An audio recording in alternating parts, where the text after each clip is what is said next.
Welcome to DeepTech315. Our first topic this week is all of the action orbiting around Elon's bid to purchase the not-for-profit segment of OpenAI. And this story has had some contours to it. Just a brief update is that he, of course, launched this bid where it was basically $97 billion to buy the not-for-profit portion of OpenAI. That effectively has a forcing mechanism. If the IRS recognizes that as a legitimate bid, could have a forcing mechanism that changes how the equity mix is and kind of some of the dilution for these other investors that are want to participate in this next round that OpenAI is raising, and may even impact how some of that cash is used. So Doug, do you want to just maybe as a starting point, just give some of the chess match that Elon's playing behind the scenes here? Yeah, well, I think the bid, while probably you could classify it as not serious, I think it is a really smart tactical move. I mean, I think we're kind of in like hand-to-hand combat at this point between OpenAI and Elon slash XAI, really as a byproduct, where there already are obviously court cases involved with the nonprofit and their move to go to be a profit organization. And now I think Elon is kind of also setting the bar, forgetting about this IRS implication. I think that part of the story that I've read, at least, is that Sam Altman was working to potentially do a deal around a $40 billion sort of acquisition price with this nonprofit. And so now Elon obviously has set a much higher bar, is making it much more difficult for Altman to get the other deal done, if that is in fact true. But as it pertains But the to, implications of that, the 40, 50, whatever it might be, versus call it 100, is that effectively would dilute the other shareholders, correct? it would make it, I'm not sure how the mechanics would work because I don't know that much of that detail is public. At least I have not seen it. I believe that it would, in aggregate, just make whatever transaction they need to do to fully complete a for-profit transition, it would just make it more difficult, more More expensive. expensive. Right. And Exactly. which But is I think it's irrelevant though. Let me get cut to the chase. Whatever happens here, when we think about what's going to happen in the AI race, is this going to derail OpenAI? I don't believe it's likely to do so, just because they have such a lead. There's so much demand, right, from an investor standpoint for this company. I think that Altman will be able to figure out a deal to make it work, first and foremost. Second, whatever happens here, it doesn't really change the standings in the AI race, right? It's still all about how the models perform and ultimately how consumers want to adopt these models. And so to me, like, this is a fun, newsy side story, but I think it's largely irrelevant for consumers of AI. And ultimately, what is the big outcome in AI here? I don't think it's going to change anything on that front. I landed in the same place, doesn't change anything. The way I get there is a little bit different. I think that kind of the pieces at play agree with you that this is largely not a serious bid. I also think that kind of this backstory of Elon kind of showing that there's a potential value of $100 billion from this not-for-profit portion.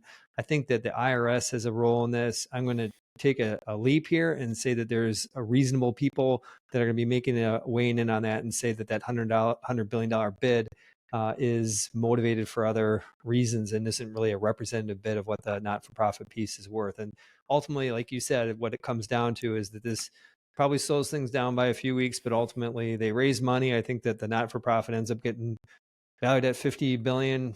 Shareholders don't get diluted, and the combat continues.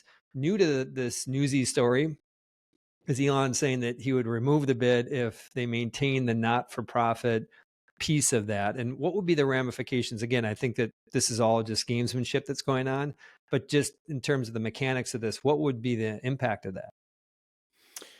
It would probably make it harder for them to continue the fundraising that they've been Right. doing, right? I mean, that's ultimately, as I've understood it from the media reports, is that this round that OpenAI is raising, and I think even the prior round, there was some discussion about how do we get there, Couple but they're years. contingent. Well, but they're contingent on and hoping for OpenAI to convert for a for-profit organization. right? And so I think that's the thing that would really, it's a non-starter. Like they're not going to. I don't Right. think OpenAI is going to back down from that. That's Elon's, foray, but I don't think it's going to happen. He does just such a good job of kind of running the news cycle on that. Bottom line is, this doesn't really change anything. I think it does speak to Elon's just competitive nature and wanting to win and getting XAI in a great place. Second topic is related to something in China here, and is this is related to Apple and Apple Intelligence in China. And rewinding back to last September when they announced Apple Intelligence, formally announced it, my sense is by the end of 2024, we'd have seen some announcement, most likely with Baidu partnering with Apple to bring Apple Intelligence to China. We haven't seen anything in news reports this week that it sounds like it's Baba that's in the lead.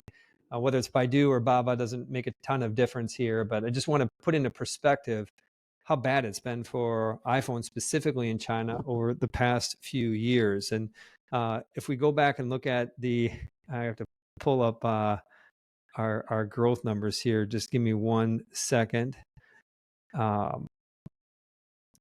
iPhone. Brian can edit this out here.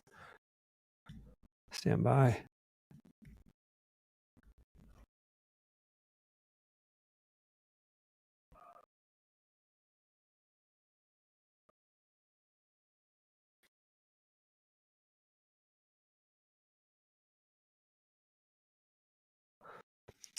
If we look back in terms of how the iPhone has performed since the beginning of 2022, the tail of the tape says something bigger is going on there. So in 2022, Xiaomi obviously is the number one competitor with the iPhone. They report what their smartphone business was down 26% in calendar 22. The iPhone, we estimate, was up 6% in China. 2023, Xiaomi down 10%, iPhone down 5%. This is kind of the China economy having a negative impact. So that gap closed, but still iPhone outperforming. But in calendar 24, now Xiaomi hasn't reported their December quarter yet, but you can back into the estimates. If you assume those estimates are right, they'll finish the year, their smartphone business up 19% and iPhone in China down 8%. So we saw this huge reversal. I think part of it was related to kind of this focus on more patriotic buying from Chinese consumers. I think that's influence from Chinese leadership and some of the social media. But I also think that Apple Intelligence lack of that has played into that. And I think that giving this, this deal comes together, it probably means that it goes live in the June or September quarter. It kind of bodes well for iPhone growth in China. So I'm in the camp, Doug, that this is going to have a positive impact on iPhone sales, adding Apple Intelligence. The product has been pretty watered down so far. I don't think it's near its potential, but I'm curious, how do you see this playing out? Apple turns on Apple Intelligence in China. Do we see some sort of reversal in the iPhone growth? I don't think Apple Intelligence in and of itself is enough to probably reverse that. I think the core question, though, is what you mentioned first, and it has nothing to do with AI. It has more to do with geopolitical relations. And it does feel like whatever the tipping point was in 2024, Chinese consumers really thought a lot more about buying products that were made in China by Chinese companies instead of Apple and kind of the luxury product, as it were, for the smartphone case. So I think that's the bigger issue, right? Like, how do you bring that back? I don't think putting Baba with QN, their model, on the iPhone is probably enough for the party to say, yeah, we're friendly with Apple again. And so I would probably take the under on that. I'd also note, we noticed this with iPhone. It could be true for other American companies as we think about what will relations look like now with our new administration. Could there be just frostiness toward American companies in China going forward from here? So we've got, this is just now we're entering into the guessing period here, but one piece around this, and I, again, agree with you. I think that the geopolitical has had an impact. There was rumors, I don't know if you remember, like a year or two ago, that Chinese, if you're a government employee, you can't have an iPhone, and then China denied it, but Apple was kind of suggesting it's true, and then they just kind of blew over, got buried in other news. But I still think that that's a thing in China. I think if you look at the size of the government employees, and they tend to be more higher income people too, so it skews more towards iPhone. Just that piece alone, we think, can add a 10% headwind to their China business. And so, like, that in itself could describe some of the things we're seeing in the numbers, not to mention some of this more patriotic I think they are two forces in play here. I think that the patriotic one is the more challenging one. I do think Apple Intelligence in China is going to help boost some of that growth back. Looking at the numbers this year for fiscal 25, now we're shifting to fiscal year. The street's looking for 1% iPhone growth. That was 5% at the end of September 2024. So those numbers have come all the way down to 1%. For 2026, the numbers have gone from 7 to 10%. So we had this huge step up. So effectively, you got a pretty low bar here for Apple for the next few quarters. There's a big step up for next year. I feel like they should exceed that 1% this year. Next year, that 10%. I think it's doable, but it's definitely a big step up, and that's why the stock has been moving higher, up about 4% this week on this BABA news. The overall Nasdaq is effectively flattish during that period, and so They we'll got to jump. get the next version of Apple Intelligence right. That's the bet. Yeah, and they're gonna get it right. Like it's AI is just too big of an opportunity for them to drop the ball. It was just this morning I was working and just kind of doing some testing with Siri and just still marveling at the mistakes that it's making. And it's been reported more, I think, recently at some of its challenges. But I gotta believe a company the quality of Apple is going to figure out a way to get this right. And so I'm still on that. Agree with you that this product's not where it needs to be, but I think it's going to get there. I'll give you final word on this before we jump into our final topic, which is also Apple related. No, let's talk iPhone SE. Love it. So February 19th, we're going to see some new Apple products. Cook posted about this event coming up. 3 rumored products. The biggest one, of course, is the Apple SE. The second is new AirTags, a slightly better battery life, maybe a better speaker, and maybe an update to Vision Pro, which I think largely people don't care about. So let's just jump and talk about SE as you mentioned. And this, I think, is kind of teases at the low end, but there's kind of a unique dynamic that Mark Gurman's been reporting about what this product might bring to the table that kind of changes some of their pricing equation about how they get people to move upscale. It sounds like the SE will have access to Apple Intelligence. And so to me, that's a little bit of a surprise. But I think it's also a bet. And it is, speaking to the last point, right? This idea of going from 1% to 10% growth.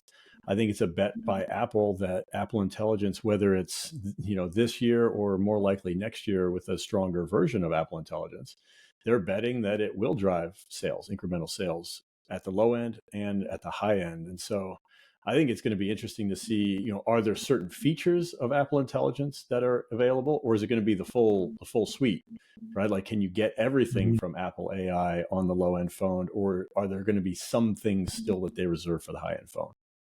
I bet what's it called? Apple Visual, the kind of using the camera to kind of take in the world around you. I The bet AR they leave features. that for probably the higher end cameras and so forth, and kind of meter back the lower end one. But at least they can tell the story about Apple Intelligence on these lower end phones. I would just kind of come back to, I still feel the bar is really low. I'm shocked that iPhone was basically flattish in the December quarter with that massive base. It grew 36% in fiscal 21. They should get some benefit on that, even outside of Apple Intelligence, even outside some of the headwinds in China. And so I think that overall, the SE is something that can fractionally move the needle. I think this can help by 1% or 2% in terms of overall growth for the next year. So something that is needed to get to that 10% growth for next year. We're not going to end there. It's only fitting that we go back and talk about our predictions from Super Bowl last week. Congratulations, Doug, to you and your Eagles, not only for winning the Super Bowl, but correctly predicting the Eagles were going to win. If you go back and look at the tape, I had the Chiefs winning by, I think it was 21-10, something like that. This goes into the category of I couldn't have been more wrong. Congratulations, Eagles. I understand there's a big party coming out. I hope you get a chance to watch it, be there, you and your 3 million rabid Eagle fans. So congratulations to Eagles. On behalf of Deep Tech, bye for now.